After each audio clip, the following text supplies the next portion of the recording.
movie opens with an ominous scene. The lake is colored violet in the evening, and on its surface lies a figure of a girl, floating seemingly lifelessly. Suddenly, she moves reactively and continues swimming. Bastian, a 13-year-old teenage boy, is traveling with his family. Loving mother and father, younger sibling, an overcast day, a lake house that is waiting to be filled with people again, and a promising summer, everything seems peaceful and relieving. Louise, a friend of the family, and her daughter Chloe should be waiting for them in the lake house, but when they get there, nobody's there. The house seems abandoned and stiff, as if nobody has opened the windows for quite some time. Violet and Ramin, Bastian's parents, however, are feeling great. They cannot wait to go for a swim, and are sure that other people will be there too. Bastian and his younger brother find their beds in the room that seems to have been occupied by Chloe, and they all head towards the lake. There, they remember what it is like to jump into freezing cold water after a scalding hot day. The storm comes in the night. Pelting rain and thunderclaps force Bastian to only play asleep. He opens his eyes once and sees a figure of a girl, covered all in shadow in the moonlit night, crouched in front of him and looking at him. He doesn't move an inch, nor does he get afraid. He just continues looking at her until the latter turns around and goes to sleep. The next morning, we understood who that was. As Bastian enters the living room, grabs a watermelon, and plays some tunes on an old piano, we are introduced to Louise and Chloe. The latter is extremely anxious and frustrated, trying her best not to be rude, but in saying nothing and refusing to engage in any kind of conversation, she comes out a little ill-mannered. She seems to be mad at the boys for ruining her quiet summer and solitude in the room. She doesn't want any company. Her storming away finally enraged Louise. Even though Violet and Ramin are relaxed and laid back, she follows Chloe and demands that she take the boys to the pier. Chloe has to obey, and so, in the next scene, Bastian is sitting on a couch listening to music, while Chloe is lying on the pier in the sunlight. The afternoon is peaceful. The little brother is proudly looking for colorful stones, while Chloe scrolls through her phone. Here, Bastian fetches a cold drink for her, and they have their first conversation. The interaction is short. They don't really know what to talk about in these kinds of situations, or how to keep rekindling small talk with a stranger. Bastian gets back to the couch and looks at Chloe, who undresses herself and jumps into the water. She invites Bastian to join her. He becomes restless and awkward, but he isn't ready to turn down this kind of offer, so he heads towards the shore anyway and goes into the lake slowly, keeping his shirt on. When Chloe asks what his deal is, we learn that he almost drowned once. That's why even the thought of swimming again makes me sad for him. Unexpectedly, his subject of losing life makes Chloe reveal a very interesting part of her personality. At first, she tells him of a ghost that is haunting this lake, and then she tells him how wonderful it must be to drown. If you ask her, it must be an awfully delightful experience, your lungs filling with water as your body longs for fresh air. Bastian is a little weirded out by this, but he says nothing. The teenage girl in front of him dives into the water. Bastian keeps his gaze locked on the surface of the water, but the water remains still. Chloe stays underwater for a long time. She lies on the trail in the next scene. Hair is on her face, and she seems lifeless. She's playing deceased. The boys come to her and give back her phone. It seems like Chloe asked them to take a picture of her like this. The next morning, the two families are on a boat. Bastian watches this weird girl as her hair is swirling in the breeze and thinks about her unusual habit, her obsession with the She seems to be a part of some other magnificent, wonderful world. The family visits Brian, Louise's friend, who makes wine. From the conversation between the adults, we learn a little more about their relationship and history. As it seems, Violet and Louise were best friends from childhood. They used to spend their summers in the lake house, and each other was all they had, until this French Mr. Enchantment came along and stole Violet away. Bastian is watching a cartoon with the kids in the next scene. Chloe comes to him quietly and asks him if he often spends this much time with kids. Bastian is a little ashamed, so he follows her right away. They exit the house and head towards a swamp. Chloe is holding a bottle of wine. She seems to already be quite accustomed to the taste of it. When she hands it to Bastian, the latter tries his best not to show his lack of experience in drinking. He seems tense. He knows that he must show himself as cool and reserved, but he has no idea how to do it, or what to talk about. Chloe seems laid back, though. She asks him to hold out his hand. Then she shows him something weird. If you pair two hands and brush across the fingers, you feel as if you are touching a corpse. Now, Bastian understands which subject he should propose. He knows one word. If you try to bite yourself into it, your brain automatically stops you. Chloe is impressed. She immediately gets invested in this conversation and starts to... For the first time, the two of them seem to really connect, but suddenly, two boys appear out of nowhere and scare them. One of them, Stan, seems to be Chloe's good friend, and the other one is visiting for the first time. Stan introduces himself and asks Chloe to give him a cigarette. All the while, Bastian is quiet. With no social skills, he faces the swamp and says nothing, as if he is leaving. When Chloe introduces him to the friend, the latter acts politely enough, while Bastian turns around for just a second until he gets back into his safe shell again. The three decide to go to the wild part of the lake. The part where, according to Chloe, the ghost of the lake resides. As they walk away, Bastian doesn't move. He thinks he doesn't belong with them. Chloe mustn't want him to tag along either. Now she has some other boys who seem to be much more confident than them, so there must be no reason why Chloe would want him to go along. And so, he stays crouched in front of the swamp. But suddenly he hears Chloe's surprised voice. Immediately, delighted she wants him there, Bastian jumps up and heads towards them at a high pace. They walk along a wide trail through the woods, heading towards the wild part of the lake. Here, while Chloe has a long conversation with Oliver, Bastian quietly follows them along, still having no idea how to remind everybody of his existence. From the conversation, we learn that Chloe is 16, while Oliver is 19. His father, Brian, just recently bought a cabin here. Chloe's mother seems to be quite keen on him. Meanwhile, the campaign arrives at the lake, and Stan decides to go for a swim. Bastian walks back and forth, looking at his feet, while Chloe tells her new friend that her mother, Louise, has a tendency to win the hearts of the new arrivals, and then leave them once she gets bored. Oliver's father is probably her next prey. Suddenly, as Chloe says this, they hear a desperate scream and a noise of splashing water. Stan is in a state of panic. He reactively comes to the shore, still in shock, and as he tries to catch his breath, he tells everybody how he felt somebody, or something, grabbing his feet in the water. The story he tells sounds horrifying, but the degree to which he oversalts his performance makes a smart kid like Bastian smile. Immediately he knows that all of it is made up.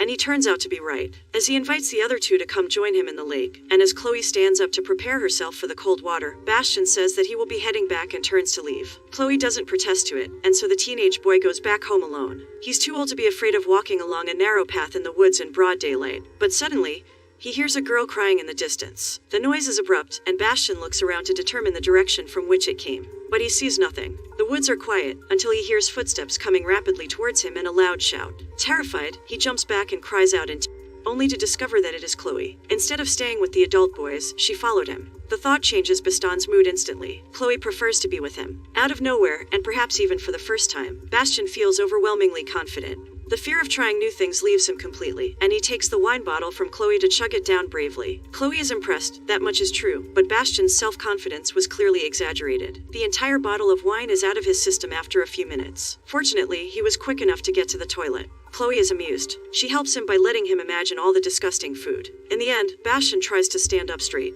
This process takes much longer than usual. The kid is still really drunk, embarrassed, and afraid that he's going to puke again. There are two things he needs most now, cleaning up and sobering up. And so, Chloe tells him to get into the bathtub. She helps him take off his shirt, and he strugglingly gets down into the tub. His drunken face sobers up immediately, not from the running water, but from seeing Chloe as she gets in the tub with him. In the following few minutes, she has a lot of fun playing with his hair, and frankly, Bastian has no power to do anything. All the wine he's consumed forces him to take on the role of an observer in this situation, which is awfully unfamiliar, but strangely mesmerizing to him too. That night, a distant whisper wakes Bastian up. He looks over and sees Chloe's bed empty. Slowly and quietly, he stands up and gets down to drink some water. As he turns his back to the window, we see the figure of Chloe walking past. Bastian catches a glimpse of her from another window and quietly follows him to the lake. There, he sees an unusual picture. Chloe is swimming alone in the lake, whispering something to herself. She has no idea that somebody is watching her mumble something incomprehensible. Bastian spends the entirety of the next day with his family. At first, we see him act unusually rudely towards his brother, but then we understand that he was only playing with him. While they all play ball in the next scene, Chloe rides past them, and Bastian ends up a little hurt. Chloe didn't even say hello. Later that day, he asks his father to repair his old bicycle, and sees Chloe walking past them as she talks on the phone in English. Now, Bastian is really upset. Immediately he knows who she's talking to. He cycles to the wild part of the lake to find some solitude, and when he gets back, he asks his mother if the story of a ghost in the lake is true. Naturally, the answer is that Chloe isn't to be trusted when it comes to such stories. She tends to make them up to get attention. Meanwhile, evening comes, and Bastian goes to the pier to see the sunset and listen to music. A figure of a ghost appears in the woods behind him and starts slowly creeping towards him. When it touches him, he jumps up and screams uncontrollably and pushes it into the lake. Gradually, he gets more and more afraid as the figure starts floating on the surface, showing no sign of life whatsoever. Bastian starts screaming at it, and finally freezes in place in horror. Even if he was sure that it's some toothless joke, he is too afraid to jump into the water to save whoever it was. Of course, it is Chloe. Suddenly she starts moving. She scolds him for not even trying to save her, then they both laugh. In the end, Chloe tells him that she's going to a party tonight. He's welcome to tag along. In the next scene, Bastian is standing in the middle of the room, anxious about the party, while Chloe is taking a shower. After a while, she shouts at him, asking if he sees a top lying on her bed. When he fails to find it, she enters the room anyway,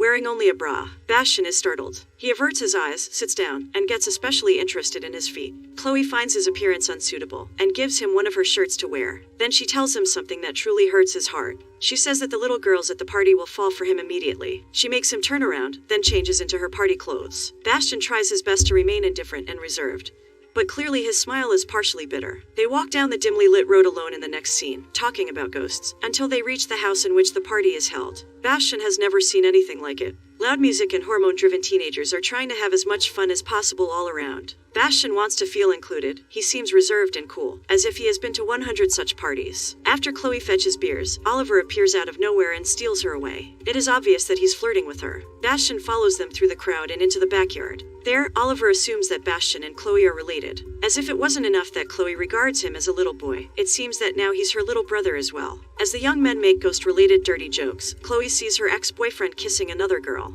Oliver invites her to dance with him, and she stands up to follow him. At this point, Bastian is wearing a ghost mask that someone threw at him. Even though he isn't willing to follow them, Chloe takes him by force, and there, out of nowhere, we learn how well Bastian can dance. Everybody's impressed. Seeing him dance doubles everybody's energy, to the point that they just start shouting for no reason. Bastian comes out of the crowd, then, to catch his breath and have a sip of beer. He looks back through the moving limbs of dancing teenagers, and sees Chloe and Oliver, gradually getting more and more intimate. The dancing and the reaction it caused give Bastian an overwhelming amount of confidence. He will get back in there now, and take Chloe from that nobody. And so, feeling powerful, he approaches the dancers, but after taking a step or two, gets hit in the nose. He starts bleeding, and in immediate shock, he turns back. His confusion is gone. Now all he wants is to get away from this party as soon as possible. On his way back he sees a sorrowful, ominous picture, the body of a fawn on a concrete road. Bastian is woken up in the middle of the night by an unfortunate occasion. He is washing his underwear in the next scene, and while in the process, he hears footsteps coming into the house. It's Chloe. Reactively, he takes care of the rest of the business and rushes into the bedroom. He covers himself with a thin white blanket. She tells him how the party went after he left. It seems like it was much more fun with him around. Then she calls him into her bed.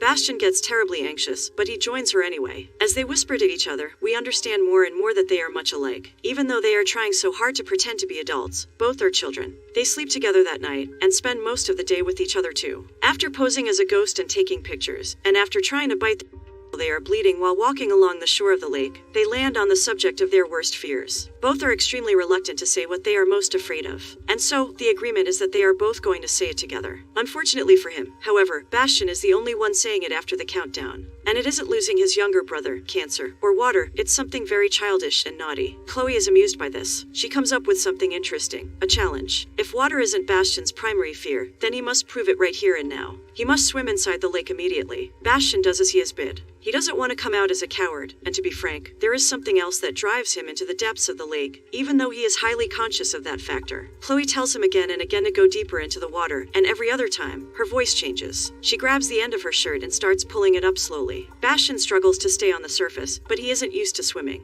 And so the small waves cover him entirely, until he forces himself to the surface once more. Chloe is already running back into the woods at this point. Bastian missed it. He comes out of the lake, feeling stupid, feeling played with, and this sense doubles as he sees Chloe talking with her ex-boyfriend. The weather changes abruptly after Bastian heads towards home. The sky quickly becomes overcast, and the afternoon gets dark as he listens to music. After a while, Chloe comes home, quickly changes her clothes, and rolls up in her bed quietly. She's in a terrible, sorrowful mood. Something has clearly happened to her, but she says nothing. Bastian's first reaction is to get her ice cream. He rushes downstairs as if his worst fear were chasing him, and he goes back into the bedroom slowly and calmly. Gradually, Chloe starts talking. She avoided saying her worst fear back at the lake, but now she feels a need to express it. She always fails to fit in. What if this never changes? She's afraid she will end up alone. Right away, Bastian is reminded of his silly fear, and he makes a joke about it. Chloe laughs. Gloom seems to be slowly leaving her system. She still thinks that Bastian's fear is the worst. The latter tells her to prove it, and unexpectedly, she starts playing out Bastian's worst fear, proving to him that there's nothing to be so frightened about.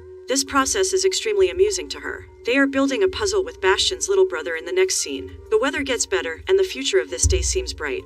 But suddenly, Brian and Oliver appear on the doorstep. Chloe didn't know that they were going to visit today, and neither did Bastian. He's extremely upset. In the next scene, the three are sitting on a pier nearby. The atmosphere is peaceful, but there is great tension around the trio. Oliver is letting Chloe know that her obsession with the ghost at the lake is childish. He is the oldest one in the group, and he wants to act like it. When Chloe gets upset and leaves to get more drinks, Oliver asks Bastian what the deal is between him and Chloe. With a sly smile, he adds that he knows about what happened at the lake this morning. Therefore, it is only natural that he is interested in whether something is going on between the two. Most importantly, he wants to know if they had sex. Bastian quietly listens to him. Slowly, an ambiguous smile appears on his face. He wants Oliver to leave Chloe alone, and he also knows that saying yes will significantly raise his status in Oliver's eyes. And so, he makes a mistake and nods in approval. Oliver gets excited, but before they can continue their conversation, Chloe gets back. That night, they are brushing their teeth together in silence. Another day is over, and the summer will soon reach its end. Chloe is the first one to break the silence. She doesn't want him to leave. These words and the warm intent behind them warm Bastian's heart. Chloe turns off the lights then, and for the first time, they hug each other firmly to celebrate the unusual but real bond that was set between them throughout this summer. Nothing of extreme significance happens on the next day, but it's clear, when Bastian thinks of Chloe and the summer he spent with her as the years pass, he will think of this day, and feel a tide of overwhelming pleasure. In the next scene, the adults discuss the date of their departure. It seems like tomorrow, at the break of dawn, Bastian and his family will leave the lake house. The dinner table still seems cheerful, though. Bastian and Chloe are having fun, but suddenly, Chloe gets a message from Oliver. Gradually, as she reads the contents of the letter, her expressions turn dark. She looks up at Bastian for just a second, then looks down at her phone and leaves the table. Bastian's mind dives into right away, he is reminded of the conversation he had with Oliver 2 days ago, and he finds himself following Chloe in anxious anticipation. What if Oliver told her everything? To his misfortune, Bastian discovers that this is exactly what happened. He finds Chloe enraged, calling him a filthy liar. Afterwards, she storms away from the kitchen, gets on her bike, and cycles away. Bastian doesn't even try to justify himself. He made a terrible mistake by lying to Oliver, and now his friendship with Chloe is ruined. He spends the entire evening alone. The never-ending thoughts of guilt and shame conquer his mind. The summer could have ended perfectly, but he ruined everything. His actions were completely unjustifiable. And so, by the time it is already dark, he's still sitting on his bed, feeling terrible. Chloe comes back home then, and Bastian pretends to be asleep as she enters the room to grab her jacket. Then she leaves again. Tomorrow, Bastian will leave. He will have no more chances to turn things around. Out of nowhere, a sense of hope comes to him, and he stands up to follow her. She guides him to a huge campfire where young people, including Oliver of course, are gathered. Bastian watches them from a distance for a while, and then realizes that coming here was a mistake. Anxiously, he turns his bike around and disappears into the darkness, but suddenly, he hears a voice coming from the woods. It's Stan. He noticed him, and now he will not let him go. He leads him to the campfire, and makes him promise that this time he won't leave early. Turning around now would be weird and rude, so poor Bastian follows his lead. The youngsters receive him warmly, mostly because he is the youngest one in the group. Everyone loves him. Perhaps this is exactly why Bastian fails to truly connect with anybody while sitting at the campfire, watching Chloe and Oliver flirt. It is painful to be here. And if all this wasn't enough, soon Bastian sees the couple stand up and disappear into the shadows. He regrets coming here. Now he's as alone as ever. Somebody offers to smoke then, and he agrees. And when the first light appears in the east, he rushes towards the lake to throw up.